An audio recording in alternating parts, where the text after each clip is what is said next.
반갑습니다.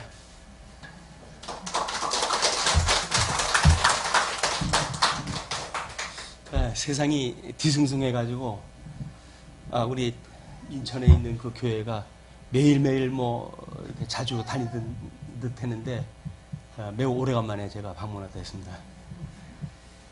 네, 그것이 우리 하나님께서 여기까지 인도하셨던 뜻이 있어가지고 위로가 되어지고 또 함께 소망을 가질 수 있다고 생각이 들어가지고 감히 우리 종교개혁 500주년 또 성린호교회 설립 21주년을 맞이해가지고 우리 교회의 체제가 무엇인지 장로님 2분 세우고 이런 거는 무조직교회에서 조직교회라고 하는 대단한 변화입니다. 우리 교회 자체에서는 엄청난 업그레이드가 되어지는 그런 횟수인데 그런 걸 기념을 갖다 해가지고 저를 강사로 초빙을 해주셔서 감사합니다. 우리 요한복음 21장 16절 말씀 교재 4쪽입니다. 요한의 아들 시몬아 내가 나를 사랑하느냐 하시니 이르되 주님 그러하나이다. 내가 주님을 사랑하는 줄 주님께서 아시나이다. 이르시되 내 양을 치라. 우리 주님의 양입니다. 우리들은 다 같이 주님의 양이에요. 주님의 양이라고 하는 주님이 빠져버리게 되면 힘없고 나약한 그냥 양의 무리로 우리는 전락돼 버리고 말거든요. 우리는 만군의 왕 되시는 주님의 양입니다. 그래서 우리는 주님의 인도를 받는 사람들이에요. 그래서 우리는 이런 어려운 세계 속에서도 우리가 용기를 가지고 살아갈 수 있다고 보여집니다. 믿음으로 살아갈 수가 있고. 그래서 오늘 이제 종교 개혁 정신에 따른 우리 교회 표지라고 이렇게 이야기를 했고, 지금 교재는 체제로 나와져 있어요. 네, 그 체제가 표지 중에 포함되어져 있는 그런 그 내용이기 때문에 혼돈하지 않았으면 좋겠습니다. 우리 교재 5쪽을 보시게 되면 새로운 체제라고 이렇게 제가 소개를 했다 해드렸어요. 옛날에는 로고스 무브먼트라고 이렇게 이야기를 했거든요. 근데 그 무브먼트는 사람들이 어떤 정신을 위해 가지고 움직이는 운동을 이야기를 합니다. 사람들의 운동이에요. 그런데 우리 히브리서 기자가 이야기하는 말씀의 운동력에 대한 그 운동이라고 하는 그 이야기는 우리 이 헬라어로 해가지고 에네르게이아라고 하는 그 뜻이 있는데 그것이 우리 교재를 보시게 되면 이렇게 되어져 있어요.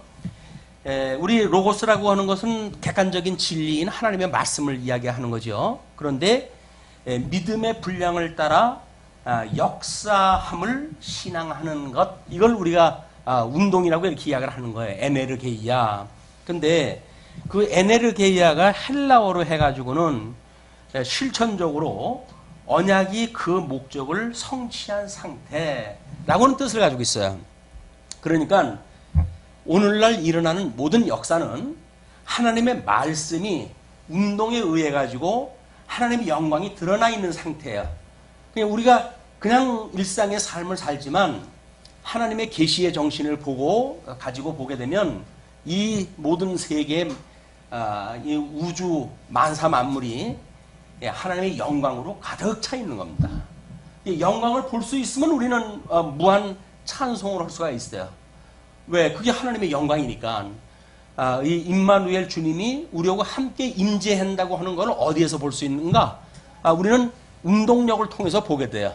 하나님의 말씀이 운동을 갖다 해가지고 일찍이 아담에게 언약하셨던 그 내용이 둘째 아담이신 예수님을 통해서 이루어지고 있고 그 둘째 아담이 또 우리 초림하셔서 언약했던 모든 내용들이 승천을 하셨지만은 그의 성령을 보내주셔가지고 지금 신약 성경대로 지금 이루고 계시다는 거예요.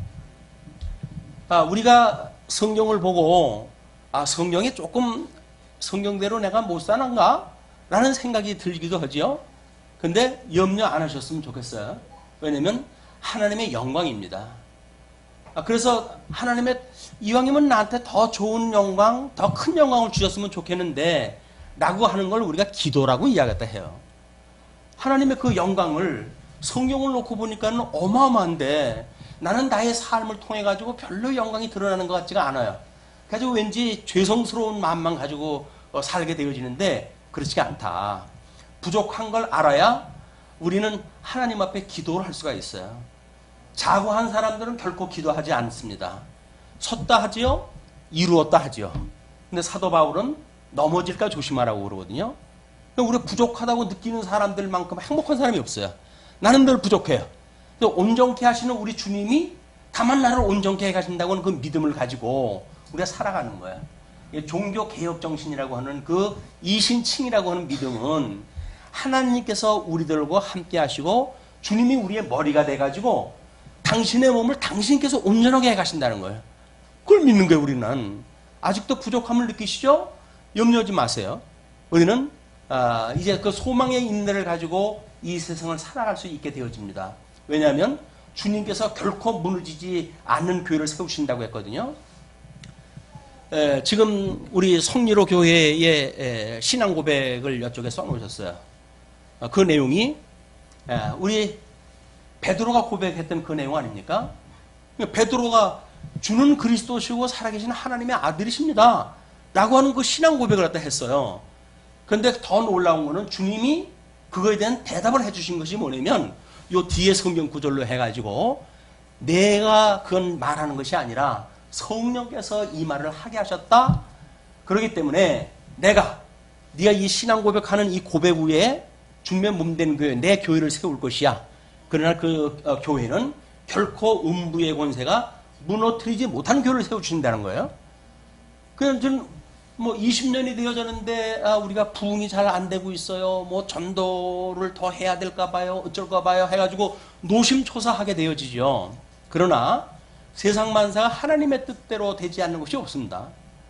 왜 우리들한테 이렇게 20년인데도 불구하고 이웃교회 보게 되면 대단하잖아요. 얼마 되지 않았는데 사람들은 뭐 차고 넘치고 평수가 넓히고 여기 뭐 밭이 갈아져가지고 제가 안 온 동안에 세상이 여기에 이렇게 비워놓을 줄 몰랐어요. 그냥 뭐 온통 건물로 해가지고 가득 찼어요. 거기에 뭐 변두리에 있던 여기에 있던 교회들이 먼저 선점해가지고 어마어마하게도 교회들을 세워놨다고 그러거든요. 근데 그것이 하나님 앞에 영광이 될지는 두고 봐야 될 일이에요. 정말 거기에 하나님 말씀이 살아있는가에 대한 이런 의미가 없다고 한다면 빈 껍데기에 지나지는 않습니다.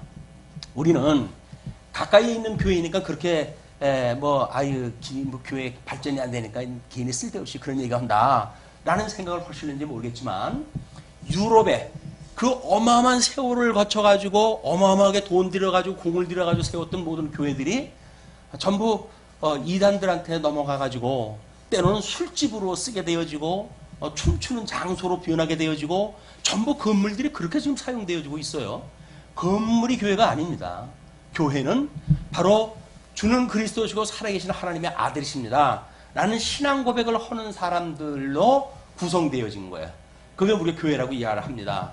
그런 그 교회관이 무엇인지 우리가 이제 종교개혁 500주년을 맞이해가지고 우리 교회의 이제 원리를 따라가지고 개혁을 갖다 했으니까 그 개혁에 대한 원리 그리고 나름대로 이제 우리 성리로 교회가 우리 장로도 창립을 갖다 하고 무조직교회에서 조직교회로 변화가 되어지고 그렇게 되어지기 때문에 우리 교회의 어떤 체제적인 측면에서 왜 종교개혁이 일어났음에도 불구하고 500년이 우리 머릿말을 보니까 목사님이 그려놨더라고요. 아마 루터가 지금 무덤에서 일어난다고 한다면 까무러치겠다. 왜냐하면 종교개혁이 일어났던 그런 그 때하고 전혀 다르질 않아요. 상황이 바꿔진 것이 없어요. 그 이야기는 뭡니까? 말씀이 살아가지고 역사하는 그런 것이 주님의 몸된 교회의 어떤 서구의 모든 사람들이 예수를 믿는다고 생각을 했었는데 그렇지 않다는 거예요. 그렇기 때문에 우리는 외관적인 그런 그 내용보다는 하나님의 말씀이 어떻게 섭리가 되어져 왔고 또는 어떻게 섭리를 또 하실 것이고 그런 걸 우리가 한번 이 시간에 살펴봄으로 해서 우리 하나님의 그 크신 영광을 다시 한번 살피는 이런 시간이 되어졌으면 좋겠습니다. 자, 5쪽에 지금 그림이 소개가 되어져 있죠. 이 그림은 어떻게 보게 되면 우리 처음 보시는 그림이기 때문에 조금 혼란스러울 수도 있어요. 근데 잘 내용을 보게 되면 그동안 우리가 공부했던 내용을 나름대로 도용하려다 한 거예요. 요거를 풀어가지고 이걸 설명을 하려면 요게 책 한 권이 나오거든요. 근데 책 한 권을 이 시간에 전부 풀어가지고 이걸 늘려가지고 글로 늘려가지고 설명을 해드리려고 한다면 너무 무한 세월이 걸려요. 근데 이렇게 그림으로 그려서 도식화를 갖다 해가지고 이해를 하게 되면 우리는 한눈에 하나님의 섭리를 이해할 수가 있게 되어져요. 이런 훈련도 이제 앞으로 우리들이 해가야 될 훈련이라고 생각이 들어가지고 나름대로 우리가 성경 공부를 통해 가지고 배웠던 개념들 요거를 도식화해가지고 한눈으로 볼 수 있는 어떤 그런 그 기회를 드리는 것이 좋겠다라는 생각이 들어가지고 지금 시도를 한 겁니다. 자, 그러면 일단 이 그림에 대한 이해가 우리는 우리 이 하나님이 삼위일체 하나님이에요. 우리는 과거에 교회사를 공부할 때에 나름대로 삼위일체 하나님에 대한 것을 공부했음에도 불구하고 언제서부턴가 하나님은 여호와고 예수는 그리스도고 라고 해서 삼위일체 하나님에 대한 개념을 우리가 왠지 좀 멀리하고 들었던 것 같아요. 삼위일체 하나님에 대한 그 개념이 우리들이 제대로 인식을 못하고 있기 때문에 성경 전체에 대한 하나님의 영광의 계시를 나름대로 부족하게 우리가 느끼는 부분이 있다. 그 입장이 뭐냐면 성경의 내용대로 되어져 있는 겁니다. 성부 하나님은 영광의 본체가 되어진다고 그러거든요. 그 영광의 본체가 되어지는 성부 하나님에 의해서 출생되어진, 영원히 출생되어진 분을 우리가 성자 하나님이라고 이렇게 이야기를 해요. 그 성자 하나님은 성부 하나님으로부터 영원히 출생하신 분인데 이 영원히 출생하셨던 성자 하나님을 영광의 광채라고 이야기를 합니다. 영광의 본체가 있으면, 저 태양이 있으면 달을 통해 가지고 태양이 있음을 그 이 불빛으로 보여주는 거 아니에요? 그 달빛이라고 이야기하는 겁니다. 그러니까 하나님의 영광의 본체가 있다고 하는 건 우리가 뭘로 알 수 있는가? 육신을 입고 이 땅에 오셨던 예수님을 통해서 알 수가 있는 거예요. 그래야 우리가 그 예수님으로 구원을 받았다고 감격을 가지고 그리고 그 하나님을 아버지라고 부르는 거예요. 그냥 여호와 하나님의 그 개념하고는 너무 멀리 있어요. 그 하나님이 우리 아버지라고 하는 개념을 뛰어넘어가지고 여호와라고 하는 개념으로 가게 되면 우리하고는 왠지 서먹서먹한 며느리가 시아버지를 보는 듯한 그냥 그 정도의 아버지라고 불러요. 근데 아버지라고 부르지도 않고 아버님이라고 부르게 되어지죠. 왜 그렇습니까? 우리 아버지, 날 낳은 아버지가 아니라 우리 신랑을 낳아준 아버지이기 때문에 그냥 아버님이라고 이렇게 이야기를 하거든요. 근데 우리 성부 하나님은 우리들의 아버지예요. 그것도 성경에 의할 것 같으면 아바 아버지라고 이렇게 부른다고 이야기를 하죠. 아람어를 통하든 헬라를 통하든 우리한테 아버지란 말이야. 아버지. 그 아버지로 불러지는 것이 정말 우리의 삶에서 얼마나 큰 힘을 줍니까? 그 아버지가 천지를 지으신 분이 우리 아버지인데 우리가 부족함을 왜 느낄까요? 그 아버지가 왠지 믿어지지가 않아요. 멀리 있어. 너무 멀리 있어요. 그리고 그분을 우리가 아버지라고 믿질 못하니까 아버지한테 어려움이 있어도 아버지한테 우리는 기도를 안 해요. 예. 그러면서 하는 이야기가 기도한다고 이루어지나? 라는 이야기를 하거든요. 근데 이루어지기 위해서 하는 기도는 어린아이들의 기도입니다. 우리들이 소망을 갖는 기도는 뭘까요? 아버지의 뜻이니까 그 뜻이 이 땅에서 이루어졌으면 좋겠어요 라고 하는 것이 우리들의 기도여야지. 마치 어린아이들처럼 뭐 주세요 뭐 주세요 라고 하는 걸로 해가지고 아버지를 졸라대는 그런 것이 기도라고 하는 걸 우리가 잘못 알고 있으니까 기도는 그것이 아닙니다 이렇게 처음에 이야기가 됐잖아요. 그냥 그 다음서부터는 기도하는 거 아니야 이렇게 인식이 되어져 가지고 그런 열심히 하던 기도가 다 어디 갔는지 모르겠어요. 기도가 다 없어졌어요. 그리고 기도한다고 이루어지나? 하나님이 언약하신 것은 기도 안 해도 이루어져? 왜 아니에요? 맞지요. 기도 안 해도 다 이루어져요. 우리가 만약에 이 세상에 존재하지 않는다고 해서 하나님의 역사가 존재하지 않을까요? 하나님의 섭리는 여전히 이루어지고 있어요. 내가 있든지 없든지 상관없이 되어진다니까요. 근데 우리가 왜 기도할까요? 우리 그 하나님이 믿어지고 그 하나님의 뜻이 기뻐하시는 것이 나의 뜻이 되어지고 아버지 좋아하는 대로 내가 살고 싶고 그게 기도가 되어지는 거예요.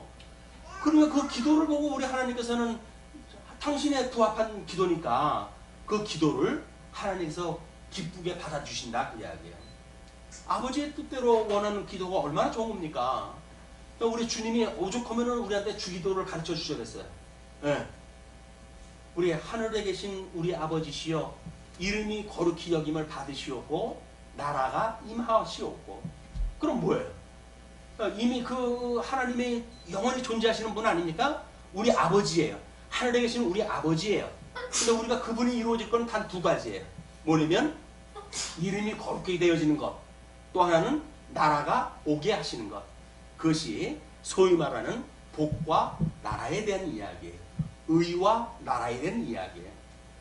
그런데 그 복을 빼버리고 3대 언약이라고 하는 모양으로 해서 나라만 소개가 되어지니까 복에 대한 개념이 가뜩이나 이 기복신앙으로 해가지고 우리가 비판을 하고 그랬었는데, 그러다가 보니까는 복 이야기만 하게 되면 정말 알레르기를 우리가 알아요. 예, 그거는 기복주의나 하는 거지. 어떻게 말씀 운동 교회라고 하는 데서 복을 말하느냐 이 이야기를 하는데, 기독교는 복의 종교예요. 복의 종교. 근데 우리들이 알고 있는 그런 복의 개념은 아니지만 그냥 성경이 말하는 복의 개념을 우리가 바로 알아야지. 세상이 잘못 쓰고 있다고 해가지고 그걸 안 쓰면 되는 건가요? 그게 아니에요. 그러니까 기복주의라고 하는 잘못되어지는 그런 그 신앙 때문에 이제 뭐 설거지를 갖다 해가지고 물을 버려야 되는데 설거지 물만 버려야 될 거 아니겠어요? 근데 그 안에 있는 그릇까지 다 쏟아버리네. 그럼 나중에 뭐 어디다 밥을 담아가지고 드실랍니까? 그 우리가 기도가 없어진 거예요. 왜 말씀운동 그 교회의 성도님들은 기도를 갖다 안 할까요? 그거는 한마디로 하나님이 다 하신다는 거예요. 맞습니다. 하나님이 하시는데 우리가 기도를 갖다 안 하게 되면 나의 생각과 상관없이 하나님의 뜻이 이루어지고 있어요. 하나님 나하고 함께 한다고 하는 걸 체험할 이 방법이 없어요. 우리 기도를 갖다 해가지고 하나님의 뜻이 뭔가 이루어지는 것이 체감되어지고, 그래 여전히 우리 하나님이 나의 기도를 들어주셔, 우리의 작은 신음소리도 우리 주님께서 들어주셔 라고 하는 어떤 그런 하나님을 우리가 경외하는 신앙생활이 되지 않습니까? 그러지 못한다는 거예요. 왠지 이론적으로 알고 있는, 우리 기도 안 해도 여전히 뭐 내 마음을 알고 계신 그런 그 주님을 우리가 생각을 하고 있는데, 하지만 부뚜막에 이 소금도 집어넣어야 짠 겁니다. 아무리 말씀의 운동력으로 해가지고 온 우주 만물이 하나님의 뜻대로 섭리가 되어진다고 할지라도 나하고 상관없는 거라고 한다면 예수님 믿으나 마나 교회 나오나 마나요. 그 뭐예요? 하나님하고 상관없는 신앙생활이라고 하는 것이, 이것이 우리가 관념적인 신앙생활이란 말이에요. 그래서 의와 나라라고 하는 그런 양전약으로 보게 되어진 것은 우리가 예수 그리스도로 말미암은 복 있는 사람이라는 거예요. 복 있는 사람. 그 우리 뭐 마태복음 5장에 복 있는 사람에 대한 쭉 소개가 되어지잖아요. 우리 아담 이후에 타락되어진 사람들이 복 있는 사람이 아무도 없어요. 그 둘째 아들이신 예수님이 오셔가지고 이런 자가 복이 있대요. 그래서 이야기를 갖다 들어보니까 전부 예수님 이야기예요. 그 예수님이 복 있는 사람인데 그분이 우리를 구원을 갖다 해가지고 한식을 삼아줬네요. 우리를 아내를 삼아주셨어요. 당신의 아내를 삼아주셨다니까요. 세상에 아무것도 쓸모가 없는 인생인데, 죽어가지고 죄의 종로로 타는 인생인데 우리 주님께서 당신의 아내를 삼아주셨어요. 그래서 그 예수님의 아버지를 우리가 아버지라고 부르게 되어진 겁니다. 예수님이 어떠한 분인가를 깨닫는 일은 매우 중요한 일인데, 지금 이 삼위일체 하나님에 대한 개념이 제대로 우리가 뭐 삼위일체 하나님은 초대교회 때서부터 수많은 이단들의 공격에 의해 가지고 아주 어려움을 겪던 그런 그 이론이에요. 삼위일체 이론이. 그러나 이거는 아무리 까다롭고 어렵더라고 하더라도 우리가 지켜야 될 교리의 내용이에요. 자, 근데 이 성부 하나님은 영광의 본체가 되어지고 예수님은 영광의 광채가 되어진다 그랬잖아요. 근데 성부 하나님과 성자 하나님께로부터 영혼이 방출되어지는 분이 있어요. 그게 성령 하나님이에요. 영혼이 나오시는 거예요. 성령 하나님은 성부 하나님과 성령 하나님으로부터 영혼이 나오시는 분이에요. 그 하나님은 우리가 이제 잘 봐야 삼위일체 하나님이 우리들의 실질적인 신앙생활을 어떻게 역사하시는지에 대한 내용을 확인하게 되어집니다. 우리 창세기 1장을 보게 되면 셋째 날까지 하나님께서는 천지를 만드시고 빛과 어둠을 나누시고 윗물과 아랫물을 나누시고 그리고 우리들의 이렇게 이 물과 무추로 나누는 셋째 날까지의 그 일을 천상계의 섭리라고 이렇게 보는 겁니다. 그래서 하나님은 창조 사역 갖다 하실 때에 천상계 창조를 갖다 하시고 천하계를 창조하였어요. 넷째 날 이후서부터 여섯째 날까지 창조를 갖다 하신 겁니다. 근데 하나님이 창조만 하셨을까? 그것이 섭리 사역까지 있는데 그 섭리 사역이 언약 섭리와 성취 섭리예요. 하나님 만사를 언약하시고 언약대로 이루어 가심으로 하나님의 영광을 드러내고 계시다. 자, 이런 그 하나님의 사역을 놓고 봤을 때 그분께로부터 나왔던 우리 예수님, 영원히 출생되어진 예수님은 우리 이 아담의 타락으로 인해 가지고 이 사망 권세의 종로를 타고 있던 우리들인데 우리 주님이 오셔가지고 사망 권세를 이기시고 우리를 불러내셨어요. 빛의 세계, 생명의 세계로 불러내셨어요. 그래서 우리를 여기에 생명의 세계로 우리가 살아가는 것, 그걸 우리가 영생을 얻었다 이렇게 이야기를 하는 겁니다. 그 영생은 영원한 생명을 이야기를 하는 거예요. 영원한 생명. 근데 영원한 생명을 가졌음에도 불구하고 왜 시간 세계 속에서 우리가 우리 인생의 수완을 다 하지 못하면 어떨까? 노심초사가 되어질까요? 영생에 대한 감각이 별로 실감이 안 나는 거예요. 우리 영원히 존재하고 있는 존재라고 하는 그것이 제대로 인식이 안 되어져 있어요. 우리 하나님은 영원하신 하나님 아니에요? 영존하시는 하나님 아니에요? 그분으로 말미암아서 나가 우리 하나님께로부터 나온 그런 예수님으로 인해 가지고 영원한 존재라고 하는 감각이 별반 실감이 안 나요. 그래서 영생에 대한 감각이 별로 없어요.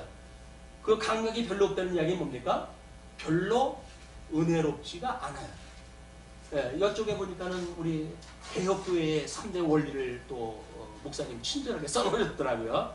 예, 우리가 오직 말씀으로 이걸 공부를 하다 하지요. 근데 은혜가 아니면 그 무슨 소용이 있어요? 은혜라고 하는 그것이 사극을 보게 되면 그렇지 않습니까?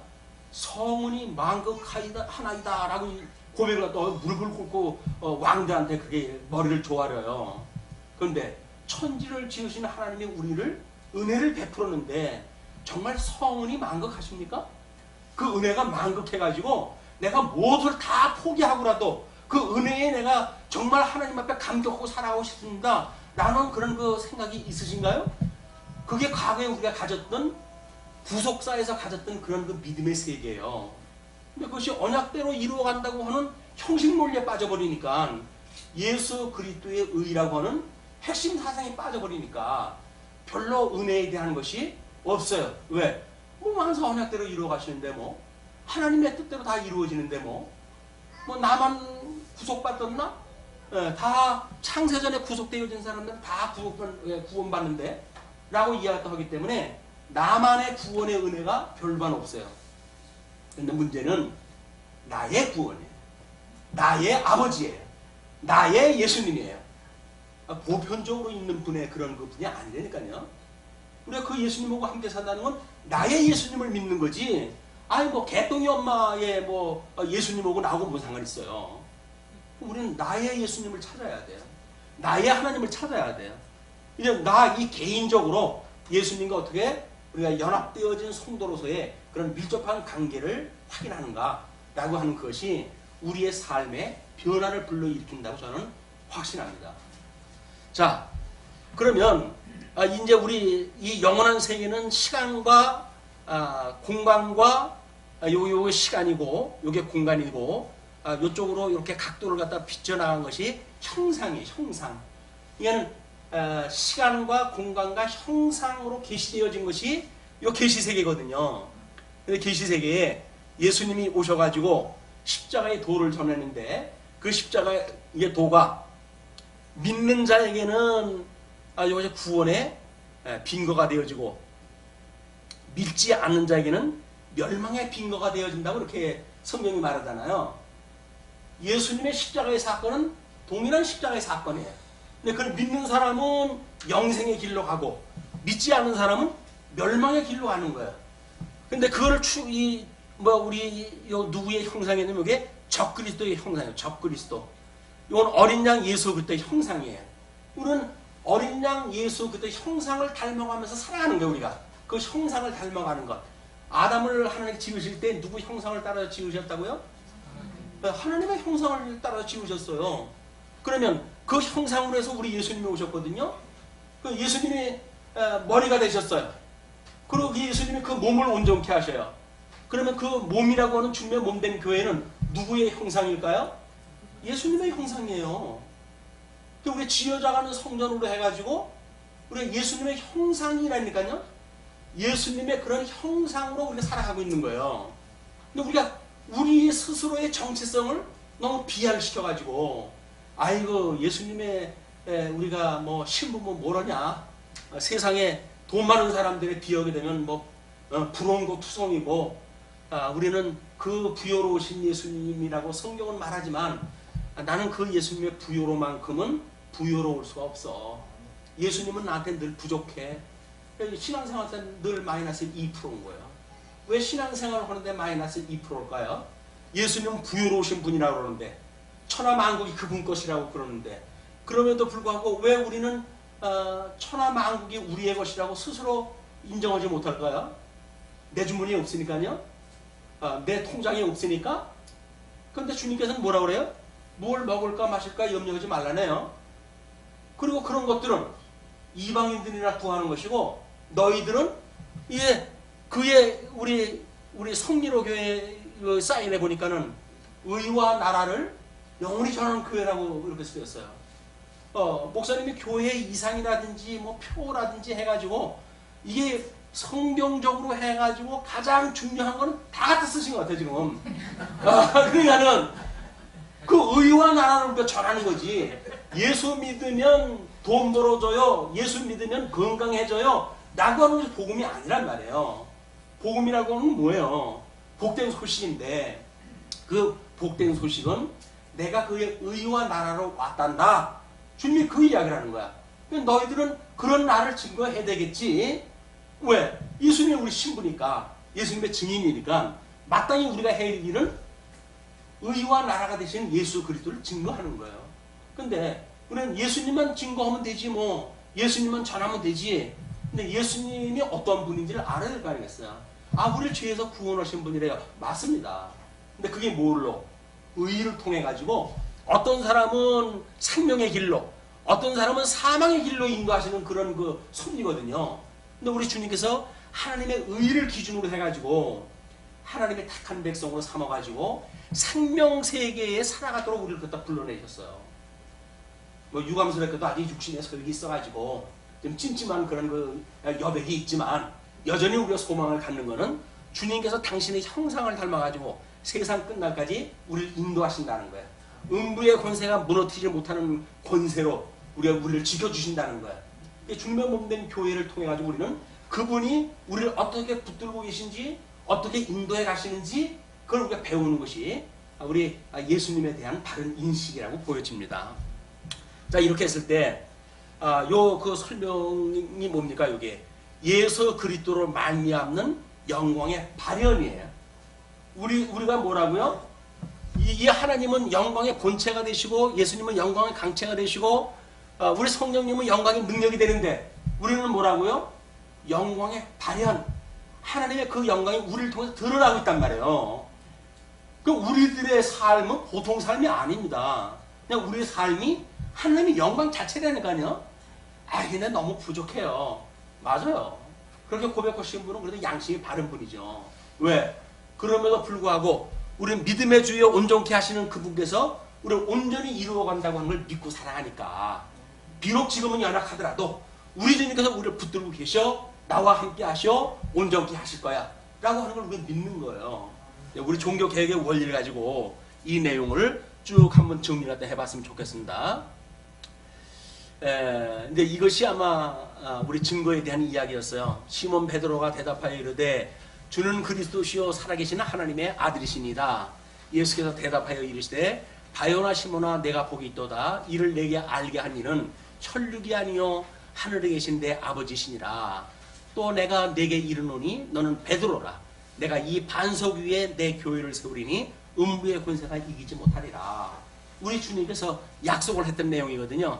부활하신 후에 약속을 하시는 거예요. 그런데 우리가 이 예수님으로 말미암아 가지고 이 음부의 권세가 무너뜨리지 못하는 교회를 세운다고 그러는데 승천하시기 전에 우리 세 가지 약속을 하죠. 성령을 내가 보내줄 것이야. 그럼 성령이 너에게 임하시게 되면 권능을 얻고 예루살렘과 온 유대와 사마리아와 땅끝까지 이르러 나의 증인이 되리라 라고 이야기를 했잖아요. 예수님을 믿고 예수님과 한 몸이 되어진 사람은 당신 남편을 소개하지 않고 누굴 소개하고 살 거예요? 자기 남편을 사랑하다 해야지. 이웃집 뭐 남자를 사랑할 무슨 소용이 있어요? 내 남편을 사랑할 때 해야지. 그래서 우리는 동네방네 내 남편은 이런 분이야라고 우리가 자랑을 하셔야 돼.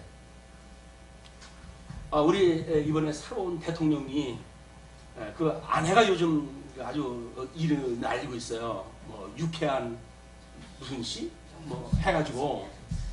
근데 유쾌한 우리 대통령 부인이 남편에 대해서 뭐 뽐뿌질을 갖다 해준다 그래요. 격려하고 칭찬하고. 그러니까는 저렇게 큰 일을 갖다 할 수가 있지 라고 이야기를 갖다 하면서 여자분들이 이제는 우리도 문재인 같은 신랑을 만나야 된다, 찾아야 된다, 이렇게 이제 이야기를 한대요. 얼마나 아내를 사랑했으면 아내가 저렇게 하겠느냐 라고 하니까는 이제는 우리가 사방을 둘러봐가지고 문재인 같은 남자를 찾자. 여자분들이 그렇게 이야기를 한다나요. 그런데 꿈 깨십시오.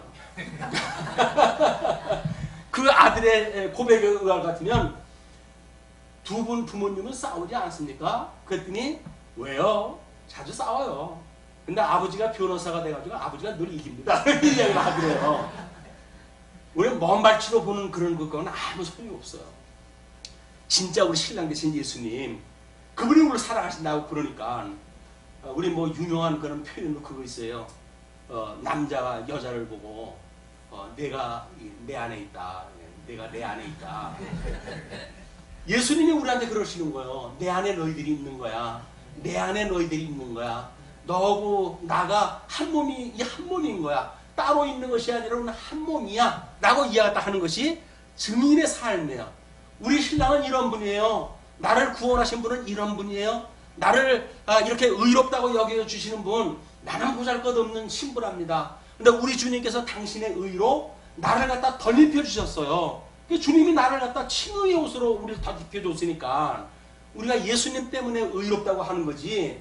솔직히 우리 보게 되면 뭐가 어렵습니까? 다 그 나물에 그 밥이지. 왜 육신의 소유를 가지고 있는 인간이라고 하는 건 어쩔 수 없잖아요.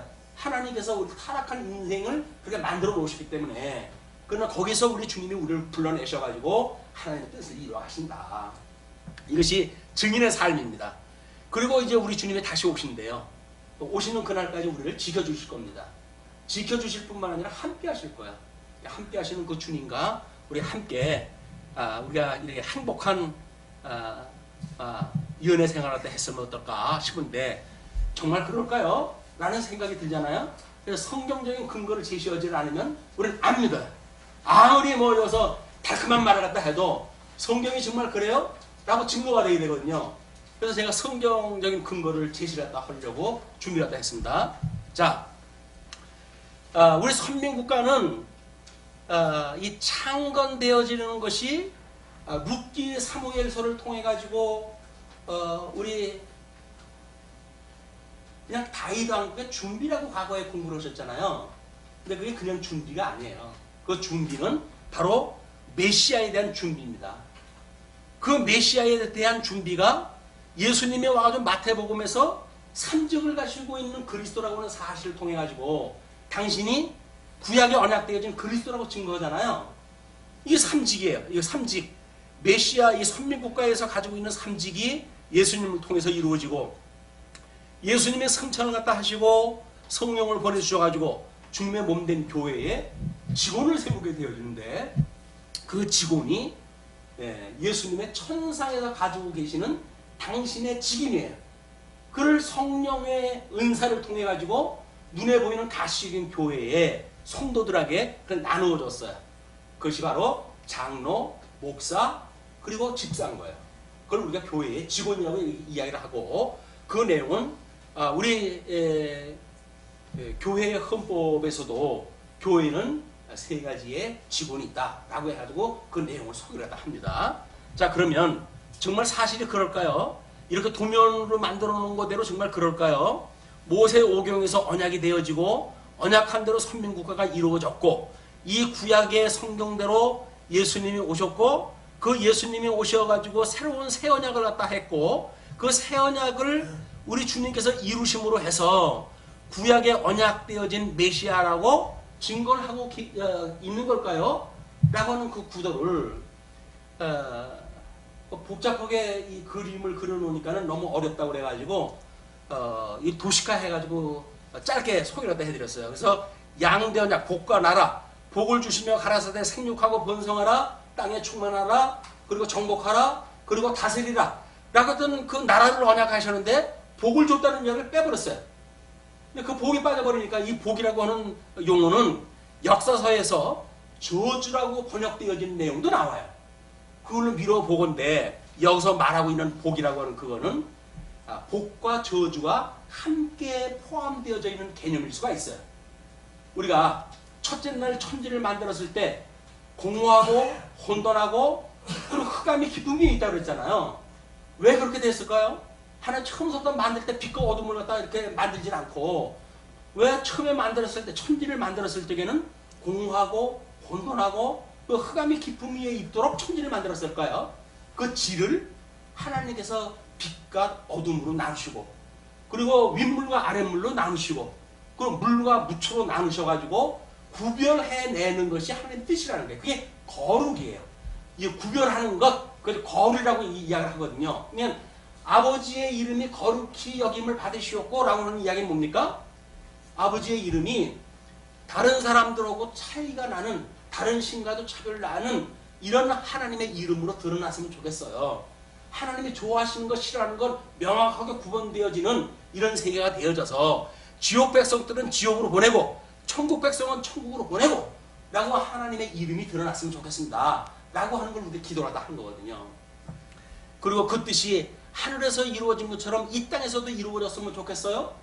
라고 우리가 기도하다 하는 거예요. 그게 이 땅에서 이루어지는 것, 우리가 발붙이고 사는 이 땅에서 아버지의 그 뜻이 일어났으면 좋겠습니다. 하나님의 이름이 거룩히 여김을 받으시고 그 나라가 여기서 실질적으로 임하게 되어지는 주님의 몸된 교회의 역사가 일어나고 하는 것이 우리 믿게 해주십시오. 그런 그 이야기죠. 근데 이 아담이 양대 언약을 이제 불순종해서 타락되어져 가지고 상실했잖아요. 양대 언약을 다 상실했어요. 그래서 불순종으로 해서 복과 나라가 상실되어져 가지고 죄의 종로로서 하게 되어진 거야. 죄의 종로로 타고 있는데 둘째 아담이신 예수님이 오셔가지고 우리를 대속이라고 하는 거는 대신 속해 주셨단 말이에요. 이걸 구속사에서는 뭐라고 이야기를 하죠? 우리 구원의 문제라고 이야기를 해요. 그리고 우리 나라를 중심으로 보는 성경에서는 뭐라고 그러죠? 하나님 나라의 회복이라고 그렇게 이야기를 해요. 그런데 과연 구속이라고 하는 걸 따로 이야기를 하고 나라라고 하는 걸 따로 이야기하고 성경에서 그렇게 되어져 있을까요? 성경에서는 그 복과 나라가 하나예요. 그러니까 여기서 그리스도의 대속이라고 하는 그거는 과거에 우리가 구속이라고 봤던 구속사에서 이야기했던 그 내용이 다 포함되어져 있는 거예요. 그리고 하나님 나라 중심으로 봤던 모든 성경의 내용이 이거 다 포함되어져 있는 거예요. 대속은. 그래야 이 나라가 회복이 되어지니까. 그래서 예수 그럴 때 구속을 빼버리면 안 돼요. 여기서 하나님의 나라의 회복을 빼버리면 안 돼요. 이거는 예수님이 구약성경서부터 우리 바벨론의 포로로 끌려가는 그런 그 사건이 유수의 사건이에요. 그것이 예수님의 십자가의 죽으심을 대한 것을 역사를 통해 설명했던 내용이에요. 그리고 그들을 70년 만에 다시 회복을 시켜주시네요. 그게 뭡니까? 하나님 나라의 회복 아니겠어요? 근데 역사를 통해서 하나님께서 내가 이렇게 해갈 거야. 예수님이 복음서에서 끊임없이 당신의 세 차례의 순환에 대한 걸 예고를 했다 해요. 내가 순환을 받는다. 내가 십자가에 못 박아 죽을 거야. 내가 저 종교 지도자들에 의해 가지고 핍박을 받을 거야. 라고 하는 걸 꼭 세 차례씩 이야기를 했다 해요. 왜? 구약 성경에서 이미 세 차례의 유수의 사건이 있었거든요. 아무런 의미가 없는 게 아니에요. 회복도 세 차례를 통해서 회복이 되어졌어요.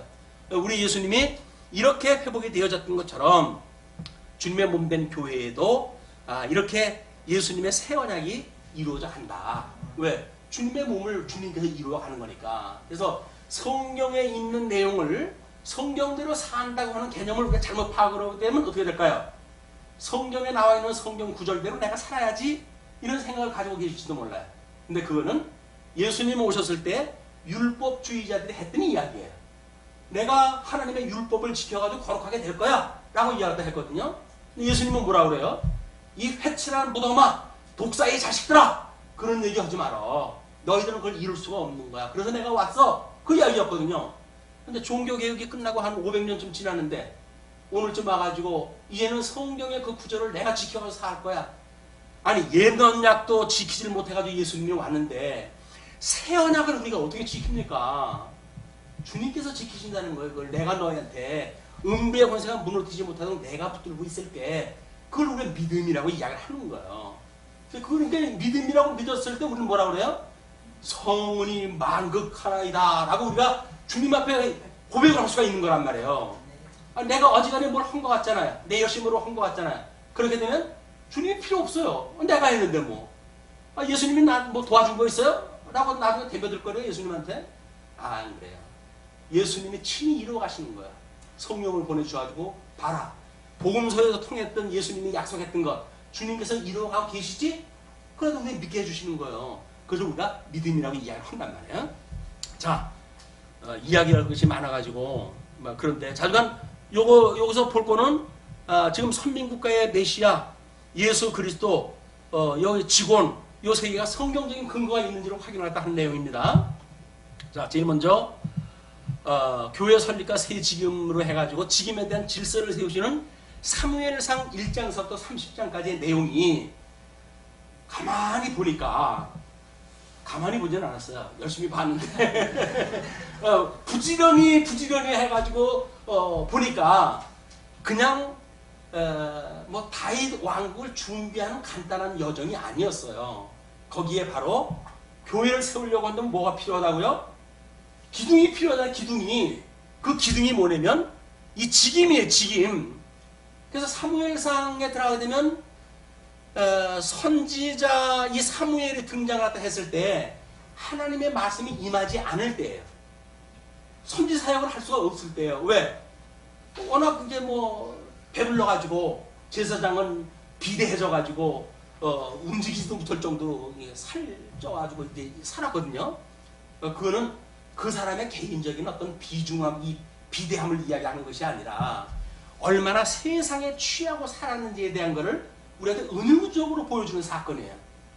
세상에 배부르게 되면 신령한 세계에 대한 걸 우리가 추구하고 싶은 마음이 있습니까? 없는 거예요. 그러니까 자기 아들들이 가가지고 뭐 하나님의 드리는 제사 음식을 하다 제일 좋은 걸 갈무리를 꼽아가지고 빼서 먹질 않나 이런 문제가 있어짐에도 불구하고 나무라질 않잖아요. 하나님의 뜻이 뭔지를 이미 다 잊어버리고 있는 거예요. 그냥 그렇게 해가지고 야 뭐 내 1세대인데 너 2세대 아니냐? 네 2세대 그것도 내 복인데 금수저 가지고 태어났으니까 그렇게 사는 거 당연하지 라고 그 아버지가 생각했다고 한다면 그 아버지는 전쟁 소식에 의해 가지고 의자에서 넘어져 가지고 목이 부러져 죽는 것 당연한 하나님의 저주인 거예요. 왜? 하나님의 말씀을 잃어버리고 사는데 삶은 뭐래? 하나님 운동력이 없는 그런 그 인간의 삶은 뭐래요? 이제 죽으나 늙어 죽으나 마찬가지인데 그것이 우리 하나님께 보였던 경고예요. 근데 이 사무엘을 출생을 시키셔가지고 선지직임에 대한 걸 질서를 지켜하는 거야. 하나님의 말씀으로 역사가 이루어진다고 하는 사실을 공포하게 하시고, 그리고 제사증에 대한 질서를 갖다 합니다.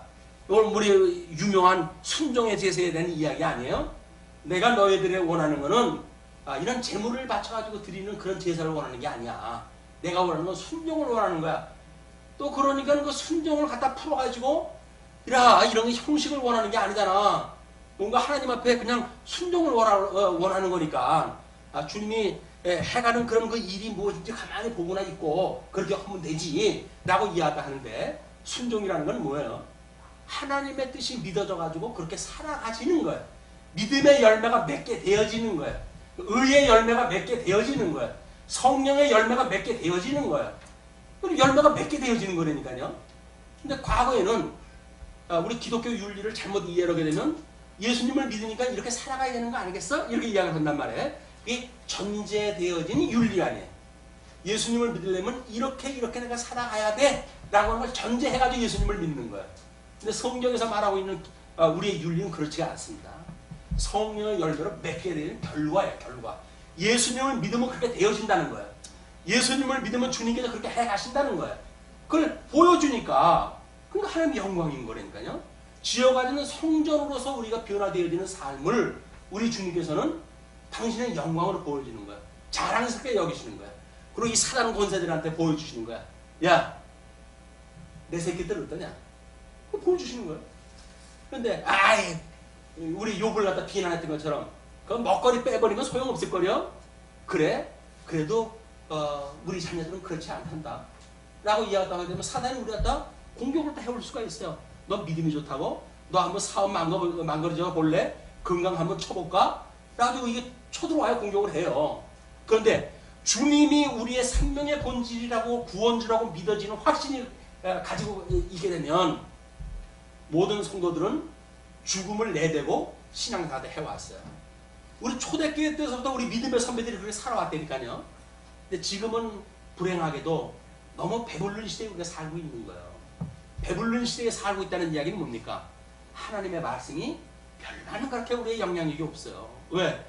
땅에 꼴로 가지고 충분한데 뭘 만나를 바라요? 땅에 있는 걸로 먹고 살면 되지. 그러니까 만나가 내려오는데도 불구하고 뭐라 그럽니까? 애굽으로 내려가자. 애굽에서 먹던 그 밥 먹자. 그렇게 이야기를 하지 않습니까? 우리는 신령한 양식으로 해가지고 예수님을 믿게 되어졌잖아요. 그럼에도 불구하고 우리는 어디로 가자 그래요? 애굽으로 가자. 그게 뭐예요? 육체의 소욕으로 가자. 그 이야기에. 그리고 애굽에서 주던 그 먹거리 먹고 살자. 그런 그 이야기거든요. 그게 뭐예요? 사단이 먹고 살면 이 쓰레기를 갖다 먹고 살자는 이야기예요. 쥐염 열매를 먹고 살자는 이야기예요. 근데 우리가 그 개념이 뭔지 모르는다니까요. 그냥 마땅히 세상 살면 다 그렇게 세상에 것 좀 추구하고 살아가는 거 아니겠어? 라고 이야기를 하는데 과연 우리 믿음의 선배들이 어떻게 살았는지 이걸 우리가 이런 역사를 통해서 확인하게 되어집니다. 이제 16장에서 30장까지 전부 왕직임에 대한 이야기인데 여기도 첫 번째 시험, 두 번째 시험, 세 번째 시험이죠. 여기 예수 그리스도가 이 주님의 몸된 교회가 포로로 끌려갔을 때 세 차례의 순환을 거쳐가지고 포로로 끌려갈 거를 이미 일표적으로 보여주는 사건들이에요. 자 그러면 구약성경은 그렇다고 치고 그러면 그에 이루어졌다고 하는 마태복음도 마찬가지일까요? 신약성경도? 이건 우리 과거서부터 배웠던 거죠. 마태복음은 우리 이 삼직을 통해 가지고 그리스도를 증거한 거다 이렇게 이야기를 했어요. 그때는 이름이 직임을 통한 예수 그리스도 증거인데 우리 교회 신학에 보게 되면 중보의 삼직이라고 나와져 있기 때문에 중보의 삼직이라고 용어를 쓴 거예요. 왜냐하면 우리가 과거에 성경 신학을 공부하면서 나름대로 교회 신학이라든가 믿음의 선배들이 공부해왔던 내용들을 많이 비하를 갖다 했어요. 그래가지고 마치 필요 없는 것처럼 취급하기도 하고 이렇게 되는데 그게 아니다. 과거의 믿음의 선배들 건 버릴 것이 없어요. 오히려 보완을 시켜가지고 우리들 걸로 만들 건 있지 그걸 믿음의 선배들 거라고 버릴 것이 없어요. 근데 졸부근성을 갖게 되어지면 어떻게 됩니까? 우리 아버지가 과거에 무슨 날이 했는데 그거 가지고 내가 살아가기 창피해. 그러면 어떻게 해야 돼요? 족보트도 고쳐야 되는 거예요. 그것이 믿음의 선배들의 피값으로 세웠던 그 아름다운 어떤 그런 과거의 교리에 대한 내용들 이런 것들을 우리가 값없이 여기는 일이란 말이야. 값없이 여길 것이 없어요. 그 사람들은 피를 흘려가면서 그걸 지켜왔던 일들이거든요. 그럼 그 충정을 우리가 읽어내야죠. 다만 성경을 그대는 우리처럼 볼 수가 없었던 시대니까 나름대로 미숙한 부분은 있어요. 그 미숙하다라고 하는 그 이야기는 방향성이 같다는 이야기 아닙니까? 다만 부족한 걸 채우면 된다는 이야기 아니겠어요? 그러면 거기에다 우리가 보태가지고 뭔가 완성도를 높여가는 일이 후대 사람들이 하는 일이지. 뭐 요즘 이제 그 문 대통령이 예화로 자꾸 이제 등장했다 하는데, 과거에 이제 뭐 노무현 대통령의 그 정신을 이어받는다 뭐 이런 얘기가 나오잖아요. 한쪽에서는 그러죠. 노무현 대통령은 너무 이렇게 사고를 많이 쳤다. 근데 문 대통령은 사고를 안 칠 거다. 뭐 이런 그 얘기를 딱 하고 그래요. 그것이 그렇게 초대의 그런 거 성격을 가지고 있는 사람한테는 뭔가 그런 돌파력을 가지고 뭔가 시도할 수가 있겠죠. 그러나 10년의 세월이 흐르고 나름대로 질서가 잡혀져 가고 그래야 같은 정신을 가지고 있는 사람이 대통령 노릇을 한다면 과거에 그렇게 서툴고 거칠고 했던 거는 다른 정치가 해갈 거 아니겠어요. 우리가 일반 역사를 통해서 우리가 깨닫게 되어지는 거란 말이에요. 우리 아버지가 살았던 삶이 뭔가 부족했다고 한다면 그 아들 대에서 그걸 더 완성도가 높은 일을 갖다 해가는 일이 아버지의 유산을 이어가지고 사는 아들이 할 일이지. 아버지가 창피하다고 해가지고 족보 다 또 뜯어고치고 우리 아버지도 아니야 저 인간은 이렇게 말한다는 이야기는 하늘에서 떨어진 것도 아니잖아요. 근데 그걸 후레자식이라는 거예요. 세상에서는 그걸 후레자식이라고 그래요. 주님의 몸된 교회에 어떤 선배들 피를 흘려가면서 세웠던 그런 믿음의 선배들은 버릴 것이 없습니다. 다만 부족하다고 한다면 우리가 지혜를 모아가지고 더욱 공고히 해야 될 일들이지. 그걸 신학의 진전적 발전이라고 그러는 거예요. 신학이라고 하는 끊임없이 진전적으로 발전하다 하는 거예요. 자, 우리 예수님의 이제 우리 그리스도의 선지직, 왕직, 제사직으로 해가지고 완성이 되어졌고, 그리고 우리 이제 교회 서신서에 보게 되면 디모데전서부터 빌레몬서까지예요. 그걸 과거에는 체제로의 무장이라고 하는 걸로 이름을 세웠잖아요. 근데 이것이 교회의 직임으로 주님께서 주님 오시는 그날까지 붙들어 주시겠다는 이야기예요. 뭘 통해서? 이 직임을 통해 가지고. 그래서 디모데전서를 보게 되면 교회 체제의 구성을 이야기를 합니다. 조직의 원리는 어떠한지, 직임자의 사역은 무엇인지 이거를 디모데전서에서 이야기를 하고, 디모데 후서를 넘어가게 되면 이 교회 체제 운영에 대한 문제인데, 그러면 그 교회의 체제의 기능은 뭔가? 장로를 왜 세우는가? 우리 집사를 왜 세우는가?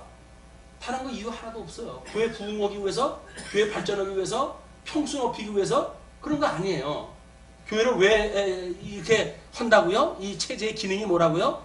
진리의 수호 기능과 진리의 전파 기능이에요. 진리를 전할 것이 없는데 사람 많으면 모릅니까?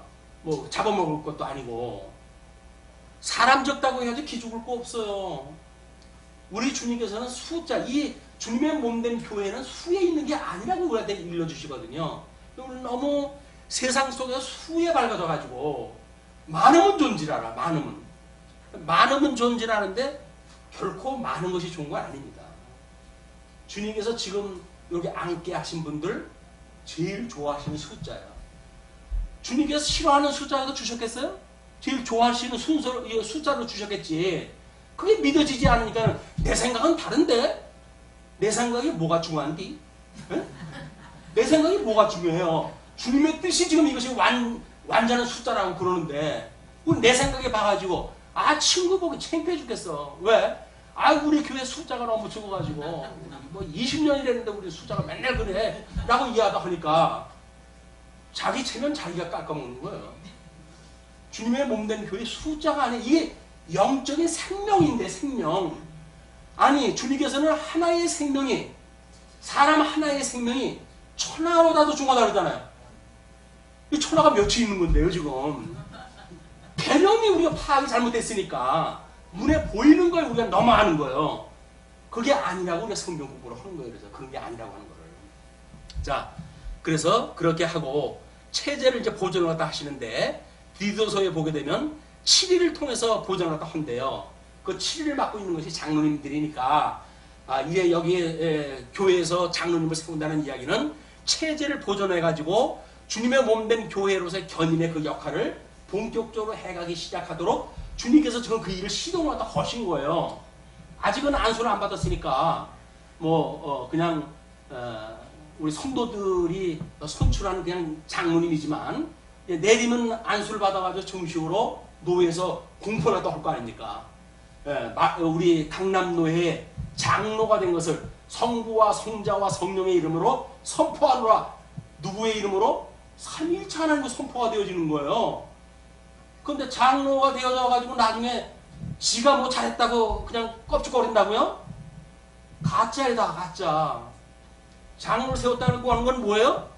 주님의 권능으로 주님의 영광이 우리를 통해 드러나도록 하나님의 섭리하셨다고 하는 사실인데, 그걸 놓치게 되면 나 완장 하나 탔다? 그래가지고 갑질하는 거예요. 교회에서 목사 갑질 그거 오히려 던질만 합니다. 장로의 갑질 못 견뎌요. 그거 모든 교회가 지금 다 그러고 있다니까요. 이건 남의 이야기라고 우리가 그렇게 하는 거 아니에요. 그냥 교회사적으로 이렇게 보여지는 것들이니까, 공식적으로 드러난 사건들이니까. 자, 너무 이제 또 그런 이야기하면 우리 목사님이 조금 조마조마할 것 같아가지고